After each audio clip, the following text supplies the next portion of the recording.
What's he got? Yo, check this out. Okay, just found this at a flea market. Yeah, did you? Yeah, the guy said it was called the White Mirror of Arashad, okay? Basically, it gives you what you desire most in that moment. Right, so it's like a Harry Potter wish.com item. No, he said it's real, trust me, I'll show you.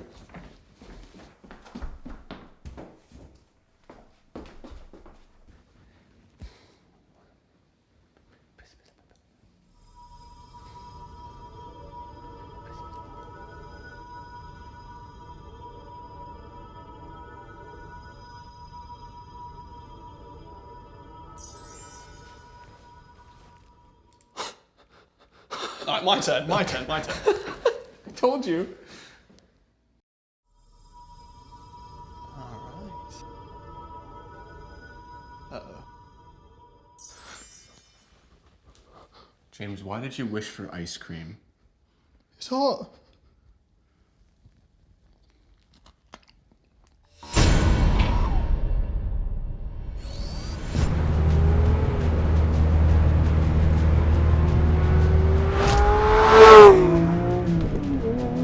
You're watching Throttle House.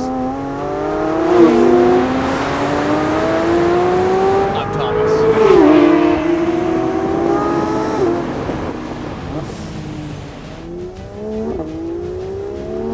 And I'm James. And that is a GT3 Touring, a car that can be defined by the phrase, if you know, you know. Because if you do know, you'll know that the GT3 Touring is not just a wingless GT3. Okay, it is, but it's also pretty much the ultimate under-the-radar sports car. Underneath those clean lines and subtle vents and flares is a full-on performance bargain. It starts at $180,000 Canadian, and is probably a lot more than that if you can even find one. But hey, at least it packs one of the most sensational flat-six engines ever fitted to a Porsche. 4 liters, 502 horsepower, and a race car level redline. Many say that the Touring is the enthusiast choice. That's a load of crap. Even though the GT3 we drove last time had the PDK transmission optioned, I can say with confidence that in any spec, the GT3 is peak enthusiast car, especially for the price. However, James doesn't seem to agree. And if you're new to Throttle House, we do car reviews, track tests, and quite a lot of messing about. So subscribe, hit the bell.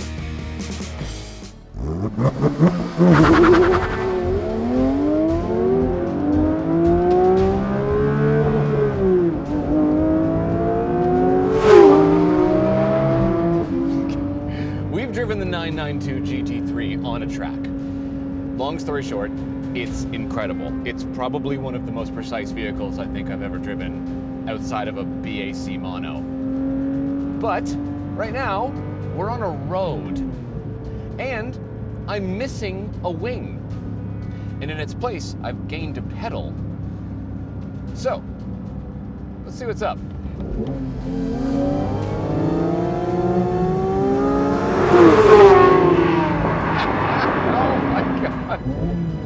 Oh, that at 9,000 RPM.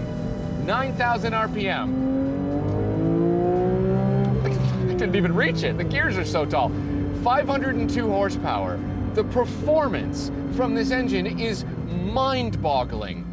Absolutely perfect delivery of power. Oh, Jesus. I'm gonna say this again, and I've said it before. You don't need a Turbo S. This is all the performance that you could ever want in a car. And the engine actually has character. Actually, character's not the right word, is it? I feel like when I say character, I'm picturing like a little 4-cylinder in a 60s Italian car. This engine is more like an angry swarm of racing motorcycles.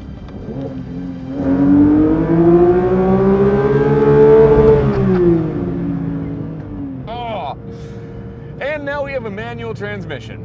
The revs fall so fast between the gears that even just in normal shifting, you have to be fast with your pedals.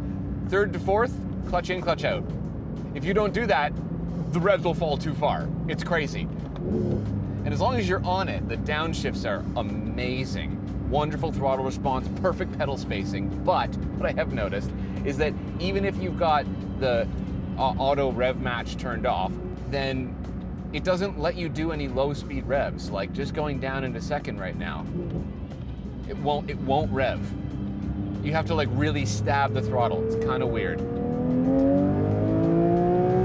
But when you're on it, perfect manual sports car experience. And now with those double wishbones up front, the front end is so good. It just turns in, and nothing unsettles this car. It's actually funny because the whole theme of Porsches, it seems to be everyone talks about the deadly oversteer. And it's true, back in the day, that rear engine way out there, if you're not paying attention with a throttle in a corner, you'll swap ends and there's no way you can recover it. But actually, the big issue, if you know how to kind of handle a rear engine car, was always understeer. Like when we drove that 930 turbo, on throttle, the front would kind of like skip and hop as you try and turn into the corner because the weight's way over the rear. But now, with this suspension setup and all of the other crazy suspension trickery and damping and everything, the car just turns in, on throttle, off throttle, always perfectly. And the rear stays planted, obviously, because it's a rear engine car. So it's just grip. It's just tons and tons and tons of grip. It's unbelievable. Any input you give this car, and its attitude is, of course I can do that. But with these bucket seats optioned, this is a harsh experience. There's a lot of road noise, okay? And even though the damping is good, it's very jiggly, very jiggly. I find myself shouting to have a conversation on the phone. So it is a touring, but I wouldn't tour with it. Once you realize what this is, and that is a hyper special performance car, if you've got a couple $100,000 laying around and you don't mind trading in all of your Porsches and your mom, you should get one. Because this is the last word in sports car. Is it?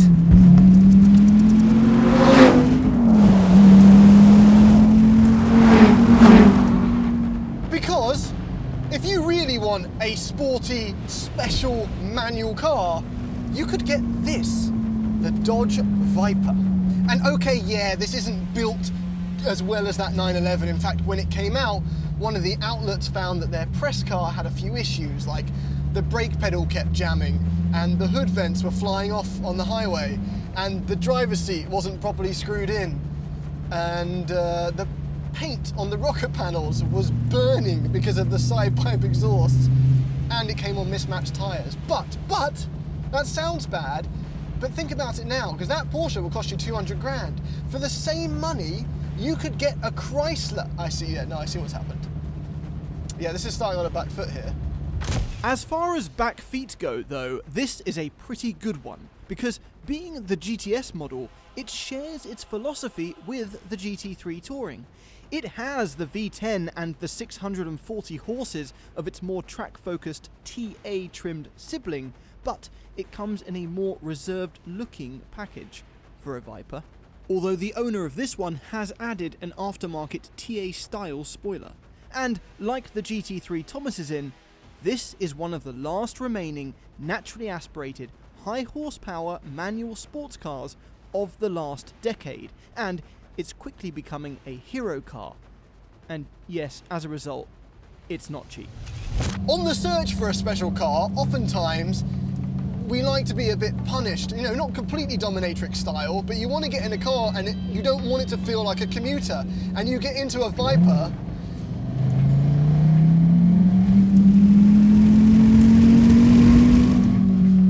and you put your foot down, and there's no question you're in something nuts. I mean, couple that with the fact that it's low down and visibility's bad. It's cramped in here, it's hot. It's a bit of a menopause simulator. As a woman of advancing years and whose children have fled the... Yeah, don't listen to me on that one. As for power, Dodge is very simple. They haven't got any complex mantras or philosophy. With great power comes great power. And there's a ton of displacement in this, 8.4 litres. I can't get over saying that number, 8.4 litres. And yes, horsepower per litre, the 911 has this. But it doesn't have it in every single way. For example, that thing that everyone's going on about in the new GT3, the double wishbone front suspension, this has it. It's had it for 20 years. So if I turn in like this, the Porsche's better.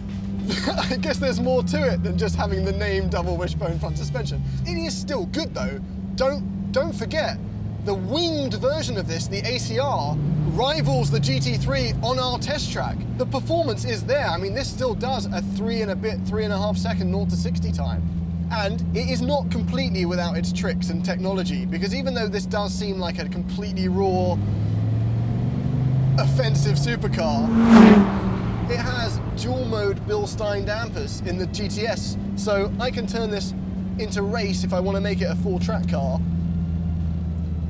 or I can put it on street mode and it becomes relatively soft, relatively. The shifter is great, it's well up there. Purposeful shifts, giant, oversized golf ball feeling shifter. The engine is not somehow, and we found this with the ACR as well, the engine is not the highlight of this car. It might be for power, but it doesn't sound particularly refined, and there's a bit of a drone in the cabin on top of the shakes and rattles that it's making elsewhere. And even from the outside, it's not that loud. Visually, it is very loud, especially in this yellow. And for all the things the GT3 can do, it doesn't touch this for the way it looks. It is, okay, okay. No, okay. It is very cool. Like, in terms of coolness, Yeah. I think you win. Like, and I will admit that. But they're different, they're different. This is the kind of like, well, this is the person turns to their friends and says, you probably didn't realize this, but that's actually a GT3. This is the person that turns to their friends and punches them for no reason. That's what this car is, and I love that. No, about it. I resent that. I think this is a masterclass in class. And it's toned down a bit because It is the least classy car ever, James. You literally said yourself that this car, if you don't like what it looks like, it'll tell you to shut your commie mouth. And I'm quoting you on that. Okay, technically. Yes, technically. okay. And you know what? You're Well, absolutely right, and that's why it's awesome. And it's potentially slightly cheaper, although this has really worked its way up. And you can't buy one of these. Okay, we're gonna talk about it again. No, you can't buy one of these. That is true. What did you say you had to do? You Sell your mum? have to sell your mum. No, that's Yeah. not enough. You Yeah. have to have some horrendous dirt on the salesman. On the salesman. Some pictures, That's right, some You've got debilitating some photos. Yeah, that's the only way. Because, like, as cool as they are, Yeah. I don't think they'd be any less cool if they just made more of them. All they have to do is just double the production numbers, and guess what? So- every single one of them would sell out. I spoke to Why our not rep. do that? I spoke to our rep and I said, Yeah. I want to buy this. I'd find the funds. Yep. And yeah, me too. I want to buy it. and I said to him, like, I know it needs to go through the process and get marked up and all sort of stuff. Yeah.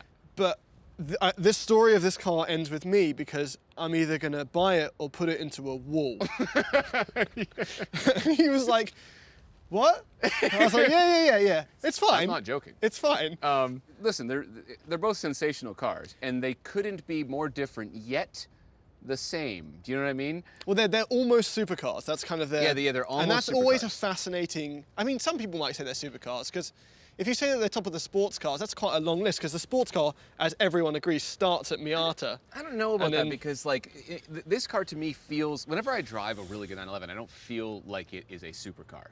Right. It doesn't like have that, I don't know, it doesn't have that, like, presence or that, like, excitement or specialness. Like, same price as an MC20, right? No, I know, but it's front engine rear drive, so it can't be a supercar. Same price as an MC20. No, everyone's got different rules. That was my I think rules. it's the thing is, if you have to ask if it's a supercar, it's probably not. That's kind of where we're at. That, fair enough. Okay. So we don't really need to talk about the interiors, right? I mean, oh wait, yes we do. Okay, I have a question for you. Yes. What would you rather have? The cute little Hyundai Venue that we drove around New Orleans, or 16 dead cows died to the color of your choice? Because that is what's That inside. doesn't sound great, but I don't know if I want a Hyundai Venue. But a whole car, But like, or some leather. And don't get me wrong, the leather's really nice, okay? so there's this has the exclusive yeah, it's got the, manufacturing. and you can pick the color and the whole thing, right? And like along the rim of the dash, it's like got like special patterning in the leather. It's very nice, actually. It is very nice looking, and I will say that if you look along the bottom, there's stitching everywhere. Even the fuse box cover has stitching around it. But for the same money, Yeah. because that's quite expensive, isn't it? Yeah, it's like $20-something thousand Canadian. I think if you get the seats that are required, you Yes. need at least the 18-way.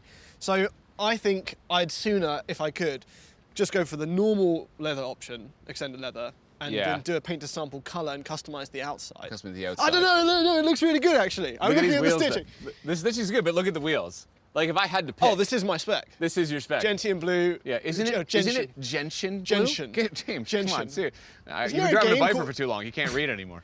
Gentian. Gentian blue. But like, I love the center lock look. I know the center lock is annoying.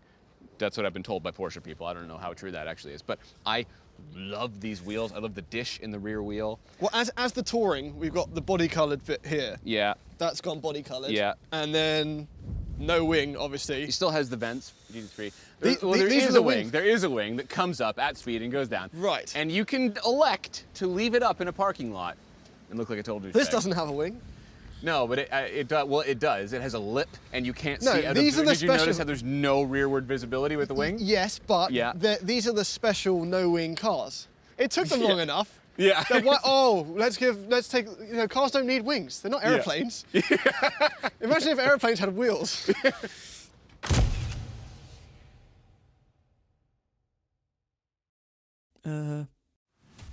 So, based on what we've seen today, the GT3 and the Viper's place in the Hall of Sports Car Heroes is cemented. That said, the Viper, with its unapologetic brashness and not so humble request to overlook its rougher edges, is a little bit more divisive than the prom queen that is the GT3, especially at the price that people are asking. Its looks command your eyes for far longer, no doubt, but from the driver's seat, its appeal is not that obvious. You kind of either love its agricultural nature, or you don't. The GT3, apart from the diabolical things you'd need to do to acquire one, doesn't really seem to split the room like the Viper does. The engine, despite being at a 4-cylinder deficit, is simply more intoxicating. The quality of the cabin, with the caveat that it has modernity on its side, is superior. The GT3, touring trim or not, is very likely the most special $200,000 sports car you can buy in this moment. Big claim, I know.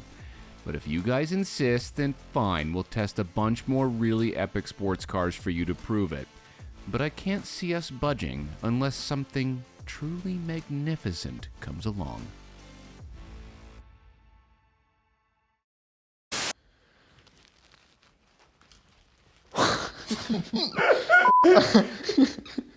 It's so fucking cool. Ridiculous. Okay. All right, ready? I'm sorry. Thomas, It's so me. I'm sorry. Please, it's so cold. Okay. Sorry. Okay, I'm sorry. It's not getting any warmer. I'm sorry. Okay. Forgot Grandma Shirley's birthday. I forgot Grandma Shirley's birthday yesterday. Okay. Here we go. It's such a ridiculous visual. Okay. Okay, we do it. Ready? Go. James, why did you wish for ice cream? We almost got it. I know. I'm preaching to me. Oh, Okay. me. All right, ready? Yeah. James, why did you wish for ice cream? It's hot.